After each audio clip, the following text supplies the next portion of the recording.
Hi hello నమస్తే welcome back to our channel Ganga Manu natural life style.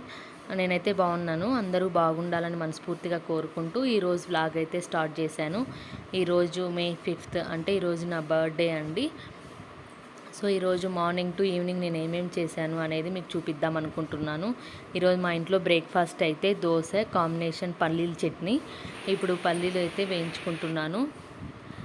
పల్లీలు వేయించుకున్నాక అవి పల్లీలు తీసి వేగినాక పల్లీలు తీసి పక్కన పెట్టుకుంటా ఉన్నాను. తర్వాత ఇప్పుడు ప్యాన్ పెట్టేసి కొంచెం ఆయిల్ వేసుకొని, 1 టేబుల్ స్పూన్ కంటే తక్కువ ఆయిల్ వేసుకొని పచ్చిమిర్చి ఒక 4 to 5 పచ్చిమిర్చి తీసుకున్నాను.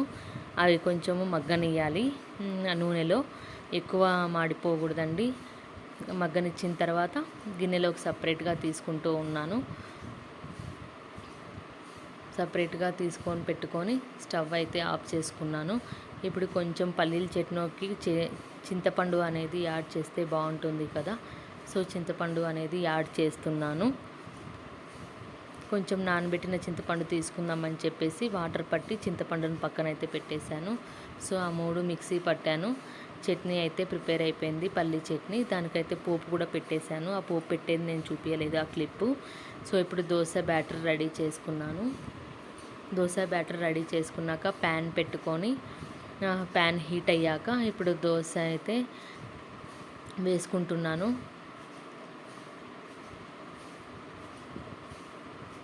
నేనైతే కారం దోశ కూడా వేసానండి, ఆ క్లిప్పు యాడ్ చేయడం మర్చిపోయాను. దోశ వేసుకొని ఇప్పుడు కొంచెం ఆయిల్ డిప్ చేస్తున్నాను. ఆయిల్ కావాలంటే ఆయిల్ అయినా వేసుకోవచ్చు, కొందరు నెయ్యితో అయినా చేసుకుంటారు. నెయ్యి కూడా యాడ్ చేసుకోవచ్చు. పక్కనైతే మా పాపకి హాట్ వాటర్ కాలుతూ ఉన్నాయి. హాట్ వాటర్ అయితే పెట్టాము. గీజర్ వాటర్ అయితే యూస్ చేయమండి, చిన్న పాప కదా, 4 months బేబీ కదా. సో హాట్ వాటర్ గ్యాస్ మీదే కాంచి పోస్తాము. ఒక దోశ అయితే రెడీ అయిపోయింది. ఇంకొక దోశకి ప్రిపేర్ చేస్తున్నాను. పక్కన మా అమ్మ అయితే సామాన్లు ఉన్నాయి కదా షింక్లో, ఆ సామాన్లన్నీ కడిగేస్తూ ఉంది. ఇంకొక దోశ నేను ఎగ్ దోశ వేస్తూ ఉన్నాను. ఎగ్ దోశకి ఎగ్ వేసేసి బాగా మొత్తము దోశ అంతా అయ్యేలాగా మొత్తము పూస్తూ ఉన్నాను ఆ దోశని. ఇప్పుడు ఆ దోశ మీద కొంచెము సాల్ట్, ఆల్రెడీ దోశ బ్యాటర్లో సాల్ట్ కలుపుకొని ఉంటాం కాబట్టి కొంచెం సాల్ట్ యాడ్ చేసి కొంచెము కారం యాడ్ చేస్తూ ఉన్నాను ఎగ్ దోశ మీదకి. సో ఇప్పుడైతే అంతా స్ప్రెడ్ చేస్తూ ఉన్నాను ఈక్వల్గా, దోశ అంతా ఈక్వల్గా రావాలి కదా. స్ప్రెడ్ చేస్తూ ఉన్నాను. మళ్ళీ దాన్ని టర్న్ చేసుకుంటున్నాను బ్యాక్ సైడ్కి. ఒక సైడే కాలింది అంటే హాఫ్ బాయిల్ లాగా అవుతుంది, ఎగ్ దోశ బాగుండదు టేస్టీగా. 2 sides కాలితేనే బాగుంటుంది. సో అలాగా కాలనిచ్చి నేను అక్కడ మంట చూస్తూ ఉన్నాను. లో ఫ్లేమ్లో ఉందా, హై ఫ్లేమ్లో ఉందా. లో ఫ్లేమ్లో ఉందంటే ఒక సైడే కాలుతుంది కదా దోశ. సో హై ఫ్లేమ్లో అయితే పెట్టుకున్నాను. సో అలాగా ఎగ్ దోశ అయితే రెడీ అయిపోయిందండి. అది మా బ్రేక్ఫాస్ట్. ఇప్పుడైతే లంచ్కి నేను చేపలు రెడీ చేసుకుంటున్నాను. చేపలు అది అపోలో ఫిష్ అండి. 1/2 kg అయితే తీసుకొచ్చాము అపోలో ఫిష్ని. మామూలు ఫిష్ అయితే నేను తినను, ముళ్ళులు ఎక్కువ ఉన్నాయి అంటే నాకు తినడం కూడా రాదు. సో అపోలో ఫిష్ అయితే తీసుకొచ్చాము. దానిని బాగా నీట్గా నిమ్మకాయ కొంచెం ఉప్పు వేసి బాగా క్లీన్ చేసుకుంటా ఉన్నాను. క్లీన్ చేసుకొని పక్కన పెట్టుకొని దానికి సరిపడేంత ఇంగ్రీడియంట్స్ తీసుకున్నాను. ఆనియన్స్, టమాటో, తెల్లగడ్డ, చింతపండు, మెంతులు, జీలకర్ర, ధనియాల పొడి 3 పేస్ట్ చేసుకొని పెట్టుకున్నాను.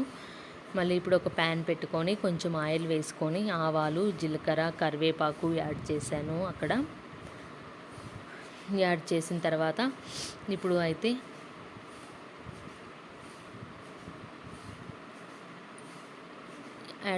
యాడ్ చేశాను కదా. ఇప్పుడు అయితే దాంట్లోకి ఆనియన్స్ యాడ్ చేస్తాను. ఆల్రెడీ కట్ చేసి పెట్టుకున్నాను కదా ఆనియన్స్, ఆ ఆనియన్స్ని యాడ్ చేస్తూ ఉన్నాను. ఆ ఆనియన్స్ మగ్గిన తర్వాత బాగా మగ్గనియాలి, అంటే ఆనియన్స్ వచ్చేసి బ్రౌనిష్ కలర్లోకి వచ్చేయాలి. ఆ ఆనియన్స్ మగ్గిన తర్వాత మళ్ళీ వచ్చేసి చిన్న ఉల్లిపాయలు అంటే తెల్లగడ్డ చిన్న చిన్న ముక్కలుగా కట్ చేసి పెట్టుకున్నాను. ఆ తెల్లగడ్డ కూడా బ్రౌనిష్ కలర్లోకి రావాలి. ఆ బ్రౌన్ కలర్లో బాగా వేగాయి అంటే తెల్లగడ్డ మనం తినేటప్పుడు మన పంటి కింద పడ్డాయంటే టేస్ట్ అనేది చాలా సూపర్గా ఉంటుంది. చాలా సూపర్గా ఉంటుంది. సో అందుకని చెప్పేసి కొన్ని చిన్న చిన్నగా తెల్లగడ్డలు అనేది యాడ్ చేశాను. ఇప్పుడు మళ్ళీ అదేంటంటే మెంతులు, కొంచెం తెల్లగడ్డ, అది ఆనియన్ అయితే దంచి పెట్టుకున్నానండి సపరేట్గా. ఆ ఆనియన్ అయితే యాడ్ చేస్తున్నాను. ఆనియన్ యాడ్ చేసిన తర్వాత మెంతులు, చిన్న ఉల్లిపాయ, జీలకర్ర పొడి, ధనియాల పొడి అంతా నూరి పెట్టుకున్నాను. అది యాడ్ చేశాను. ఇప్పుడు కరెంట్ అయితే లేదండి, ఇది ఒక్క వీడియోకి అడ్జస్ట్ చేసుకోండి ప్లీజ్. అవన్నీ మిక్సీకి పట్టినింటే బాగా వచ్చేనిండు. రోట్లో కచ్చా పచ్చాగా మేము మిక్స్ చేసాము. సో కరెంట్ వచ్చేదాకా వెయిట్ చేసాము, కానీ పవర్ అయితే చాలాసేపు తీసేశారు. సో ఈ ఒక్క వీడియో కొంచెం అడ్జస్ట్ చేసుకోండి. ఇప్పుడు చింతపండు గుజ్జు అయితే నానపెట్టాము ఒక 10 to 15 minutes. ఆ గుజ్జునంతా, ఆ తొక్కు అంతా ప్రిపేర్ చేసుకుంటున్నాను. ఇప్పుడు వచ్చేసి కొంచెం ఒక హాఫ్ టమాటో అయితే కట్ చేసి పెట్టుకొని యాడ్ చేశాను. టమాటో ఆప్షనల్ అండి.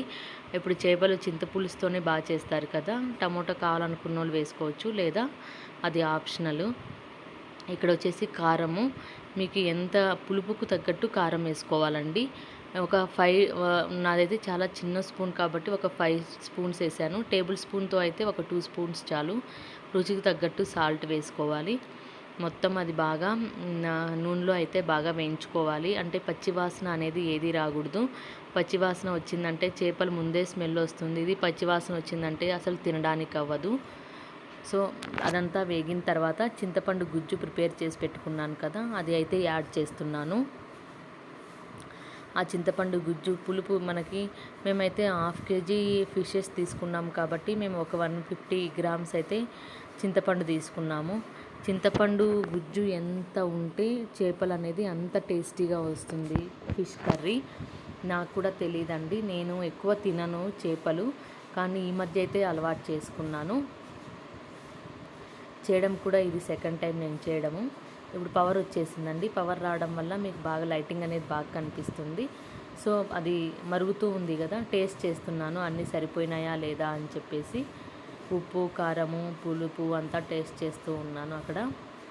ఇప్పుడు మనము ఫిషెస్ పక్కన పెట్టుకున్నాం కదా, కడిగి నీటికి పెట్టుకున్నాం కదా, అవి ఒకటొకటి చిన్నగా వేయాలి ఆ గుజ్జులోకి.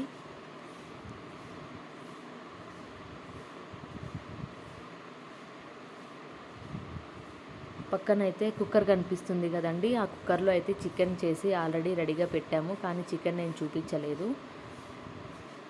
ఇప్పుడు చూడండి, ఫిష్ అయితే అలాగా మొత్తము మనము కలయి పెట్టకూడదు. ఫిష్ చాలా తొందరగా మెత్తపడుతుంది కదా, చెదురు అయిపోతుంది.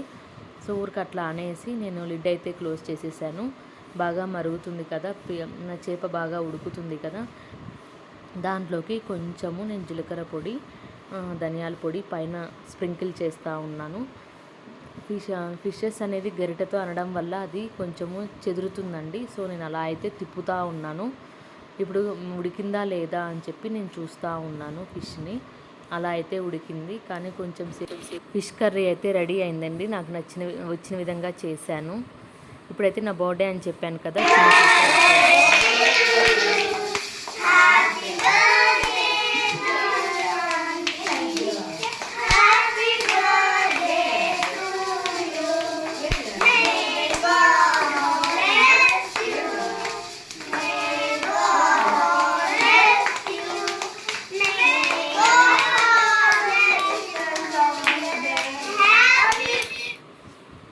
నా వీడియో అయితే మీకు నచ్చినట్లయితే ప్లీజ్ లైక్ చేయండి, షేర్ చేయండి, సబ్స్క్రైబ్ చేయండి. ప్లీజ్ సపోర్ట్ మీ ఫ్రెండ్స్. Thank you. బాయ్.